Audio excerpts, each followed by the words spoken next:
Welcome to America Now. I'm Don Brown. On America Now, we're pro-American. We're not ashamed of our country.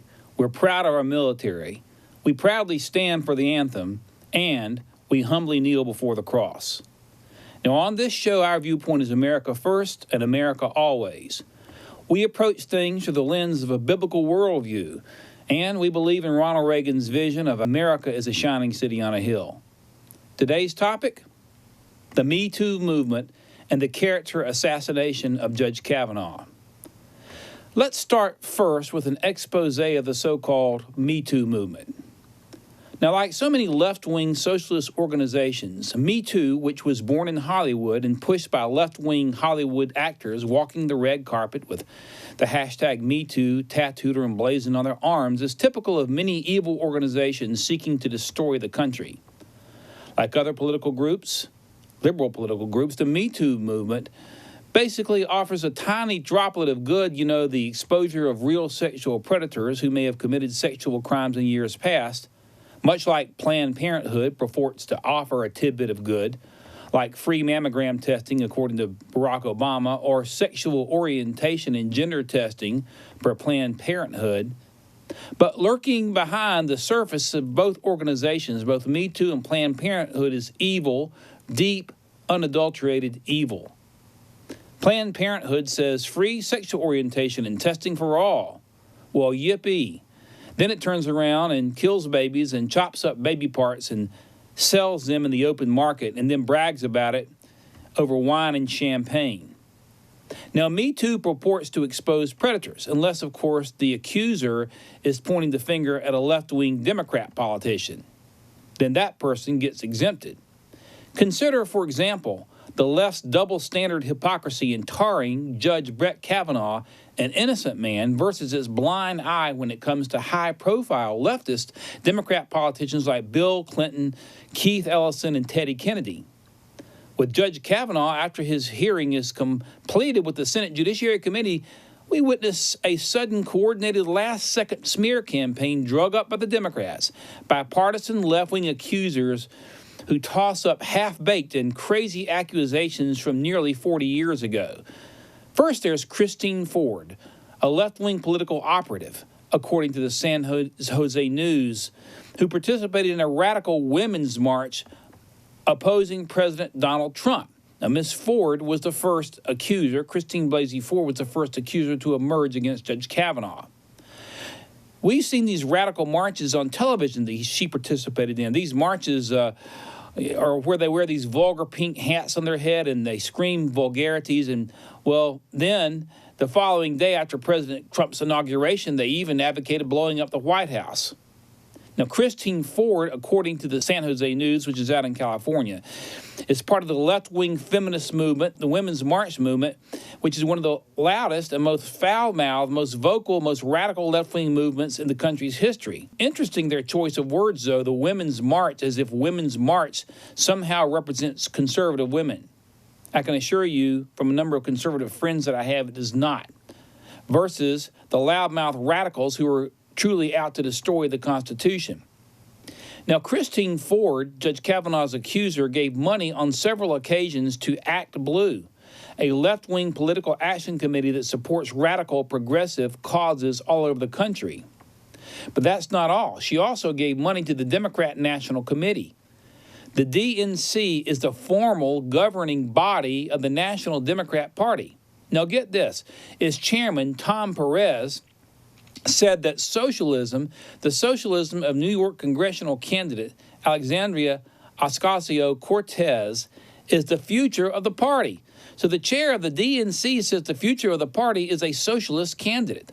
And get this, its vice chair, Keith Ellison, is not only a Muslim, but also the subject of brutal sexual accusations by his former girlfriend, not from 36 years ago, but from just a few months ago, who claims that Ellison physically abused her, repeatedly insulted her, emotionally manipulated her, and cheated on her for many years. Karen Monahan, that's his girlfriend's name, claims that she ended things with Ellison after an argument turned physical when he dragged her off the bed by her legs and told her to get the you-know-what out of the house. I won't say that on Christian TV or any other time.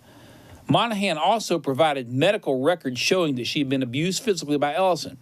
Ellison, remember, is the Muslim vice chair of the DNC. Yet Christine Ford, Judge Kavanaugh's accuser, gave money to the DNC, whose vice chair is a Muslim, a philosophy that treats women like dogs, by the way, and whose girlfriend says he beat her. So what gives, Miss Ford? Where is the Me Too in all that? But that's not all. Miss Ford also gave money to the left-wing socialist candidate Bernie Sanders. You know, the same Bernie Sanders who wants to pay for a chicken in every pot, a lollipop for every mouth, and quote-unquote free health care, as he would say it, for all. Also, free college tuition for all. Where's that money coming from? But by supporting Bernie, Miss Ford proves what she really is politically, a left-wing Democrat socialist. But that's not all. On June 14, 2018, Ms. Ford signed a letter to the Attorney General Jeff Sessions demanding that President Trump stop separating families at the border.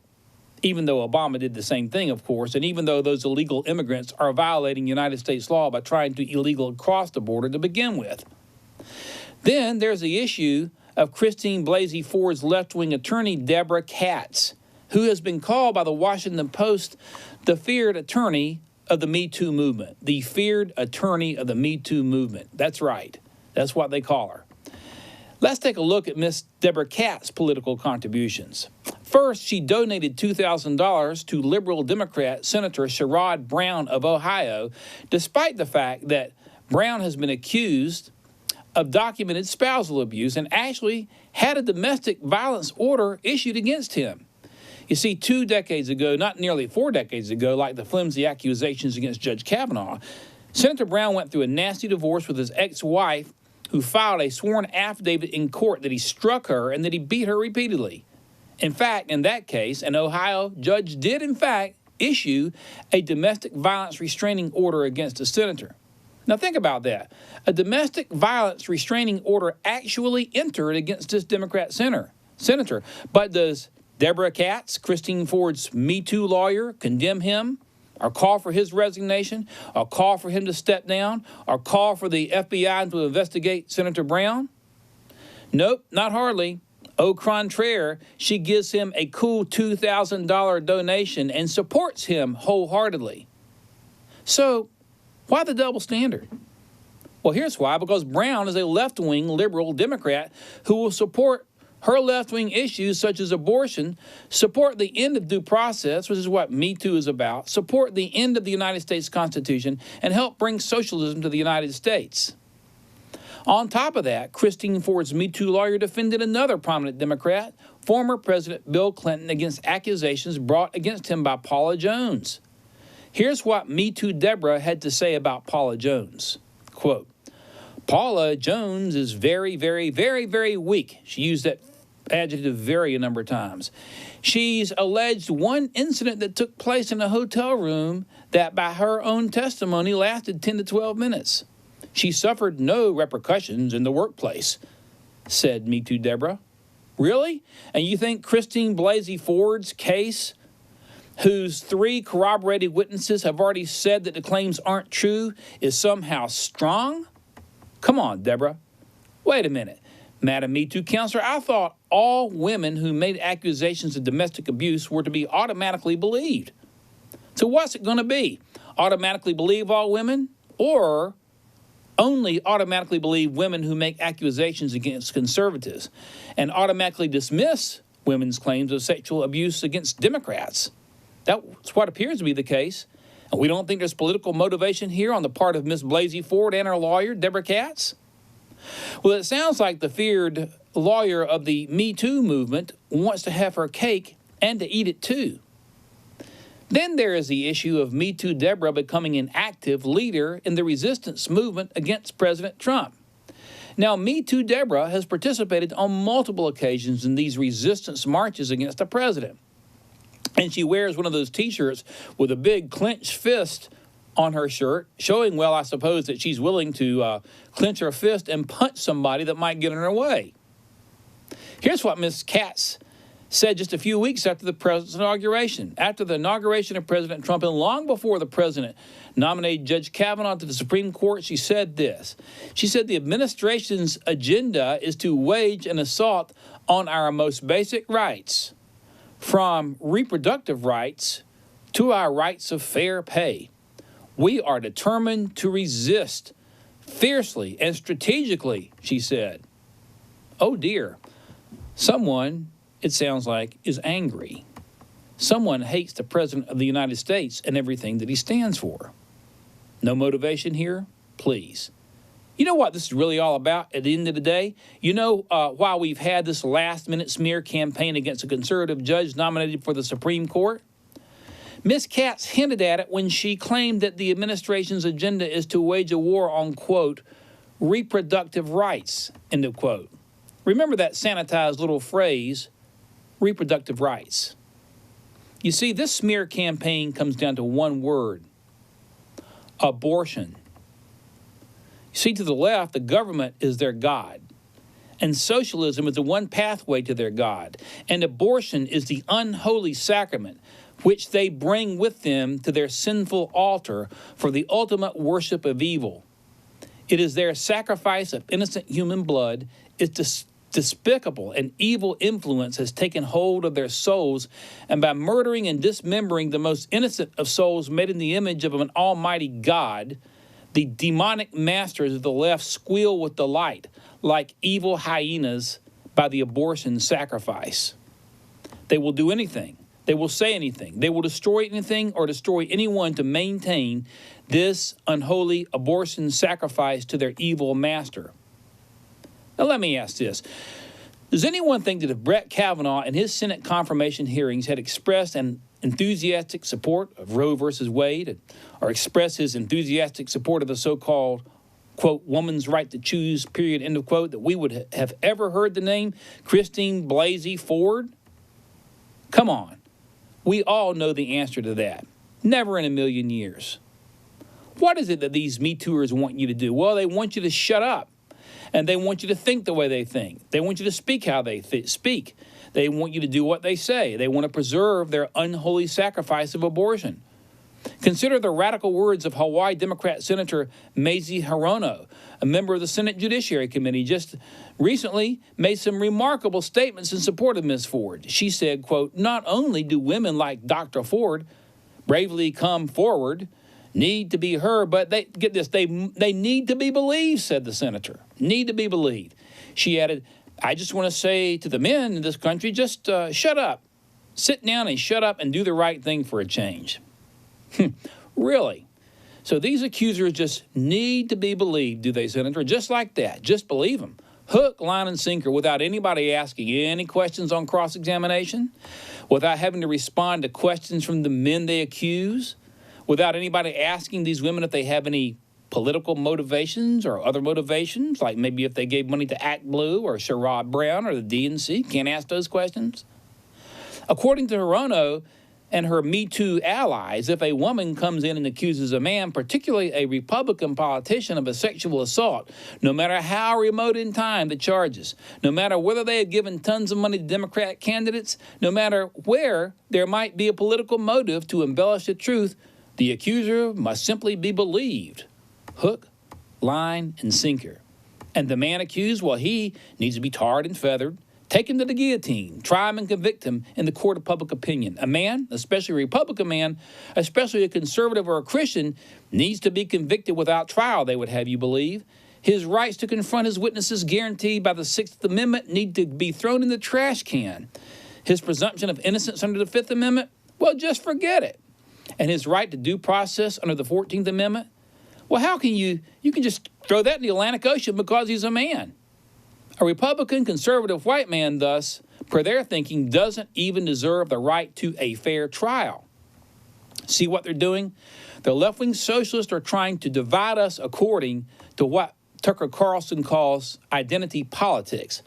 Now, whether it's racism, sexism, religion, social class, caste culture, dialect, disability, education, ethnicity, language, nationality, sex, gender, Generation, occupation, profession, or political party affiliation, their game is clear. Their game plan is unambiguous. It is this: divide the country in groups and start a war between those groups. In some circles, it's called divide and conquer. But that is what this ridiculous war on men is, part of an effort to divide liberal women against men and to conquer political opponents through that division. Of course, the most hypocritical part of Me Too is that liberal politicians are totally exempt from this fabricated, made-up war on women under which only Democrat women tell the truth and only Republican men prevaricate. Now, the Me Too gender war of identity politics starts with a lie. And that lie is as old as the beginning of time. That lie is that only men lie and only women tell the truth. And if you disagree with that forced philosophy, well, or if you ask any questions, well, then you're part of the problem. You're subject to name-calling yourself. And you're cast into the lake of liberal fire and shunned by their Hollywood champagne-sipping crowd and called every name in the book. I guess Senator Hirono and her leftist feminist left-wing allies never got the memo about Potiphar's wife and the lie she told on Joseph. Of course, that would require the good senator to actually believe in the Bible. Okay, let's go more recent. Maybe she missed the news about the Duke Lacrosse case. You may remember that case. A stripper named Crystal Gail Mangum, a black student, not that her race matters, at North Carolina Central, who worked as a stripper, an escort, and a dancer, in 2006 accused 3 white, rich Duke University students, all members of the Duke's lacrosse team, of raping her. She claimed the rape occurred at a party held at the house of 2 of the team's captains in Durham in March of 2006. The Durham District Attorney, Mike Nifong, called the alleged rape a, quote, hate crime, whatever that is. The liberal left-wing Duke faculty immediately believed the accuser. Imagine that. 88 liberal faculty members, known as the Group of 88, took out a full page in the school newspaper where they decried sexism on the campus and demanded action. The left-wing president of Duke, Richard Broadhurst, before any of the facts came out, believed the accuser and canceled the lacrosse team's entire season. The lacrosse coach was forced to resign. And then came Jesse Jackson. Ah, yes, the good Reverend Jackson, who always managed to show up where there was ever a chance and an opportunity to promote racial division. The Reverend came down to Durham, declared the players guilty, decreed the accuser to be innocent, and offered to fund the woman's college education. Well, guess what? The case fell apart. The accuser was exposed, the case got dropped, and they disbarred the prosecutor.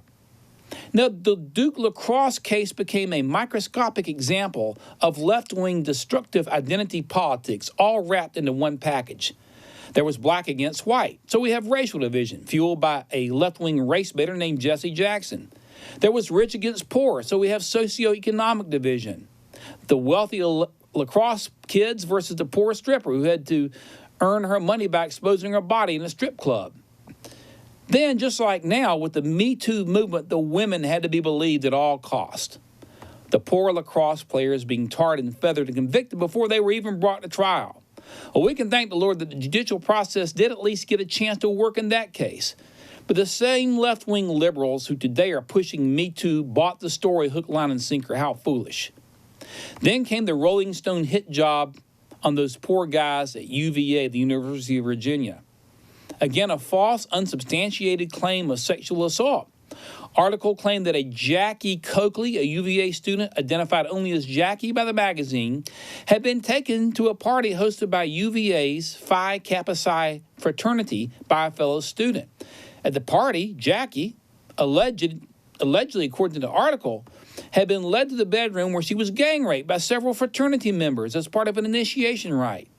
The left-wing faculty at UVA, like Duke, became enraged like their liberal counterparts. UVA suspended the entire fraternity. The left in America howled, believing everything about the story. Well, guess what?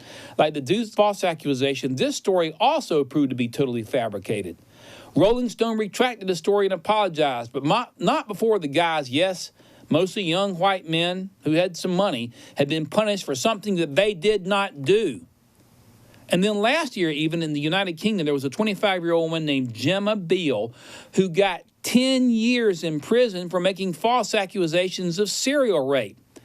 And her accusations and her lies even sent one young man to prison before her lies were discovered. The fact is that neither gender is more prone to lie than the other, and neither has a monopoly on truth. My friends, those of us who now can see what's going on, now is the time to be strong. It is not the time to be weak-kneed. It is not the time to have a spine of jelly. It is the time for a backbone. Write your senators. Write your congressmen. I don't care if you're represented by the most liberal member of the Congress. Stand strong and back them down with truth. Get on social media, expose truth. Tell your leaders, tell the public, anybody who will listen, that you want the Constitution defended. Unlike the Me Too movement, tell them you want the right to confront witnesses preserved and the right against self-incrimination preserved. And unlike Me Too, tell them that in America, we believe in the great principle that everyone is innocent until proven guilty beyond a reasonable doubt. The truth will set you free. Now, we'll be following this and other stories in the weeks to come, and you will get facts here that you simply won't get anywhere else. Until then, stay tuned. Very often I get asked about my very first novel that was released, Treason. Treason is the first of 13 books that I've had published. This was released in 2005 through Zondervan Publishing Company. Treason is a novel. It's a military novel about a Navy JAG officer named Zach Brewer, and is designed basically to warn against the dangers of radical Islamic infiltration into the military. Now, why did I write the book? Well, I was a JAG officer, and my last duty station was at the Pentagon. And just a few years after I left the Pentagon, my office was destroyed on 9/11, and it got me thinking. So I began to research this issue of radical Islam, and I wrote this book, What If? So the book is about a young JAG officer who winds up prosecuting 3 Islamic imams, chaplains, Navy chaplains, for treason. His name is Zach Brewer, and he faces the world's greatest defense attorney, Wells Levinson, in the book. The book's got great reviews. Of course, some people don't like it. If you're pro-Islamic, you might not like it, but I'm hoping the book will do a couple of things. One, I want to entertain, which you need to do in a novel, but 2, I also want to expose and teach the real dangers of radical Islam. Just before Thanksgiving of 2009, I got an email alert through Google that Treason had risen to number 1 in the world on Amazon. The week of Thanksgiving 2009, it was the number 1 fiction seller on Amazon in the world. Why is that? Well, I called my agent, and he said, I can't explain this, but the book, some people say, predicted Fort Hood. It has a storyline very similar to what happened to Fort Hood. The book was released 4 years before Fort Hood. So I hope you'll read it. I hope you'll pass it on. I hope you'll enjoy it. It does expose this danger of radical Islam that threatens our constitutional republic. If you want Treason, you can order it here at the MorningStar bookstore by calling 888-778-7141. Let me repeat, 888-778-7141. You can go to the MorningStar website also, which is store.morningstarministries.org. One more time, store.morningstarministries.org. Please order Treason. Please read it. Please pass it along. And I look forward to your feedback. Thank you so much. And that brings us to our thought for the day. Our thought for the day comes from President Ronald Reagan, who asked this question: if not us, then who? And if not now, then when? And this brings us to today's good news. And our good news comes from the book of Philippians. At the name of Jesus, every knee should bow in heaven and on earth and under the earth, and every tongue confess that Jesus Christ is Lord, to the glory of God the Father. That will happen, my friends. Well, that's our show for this week. We hope you've enjoyed it. We look forward to seeing you next week. Until then, remember, America first, America always. God bless America. Thank you.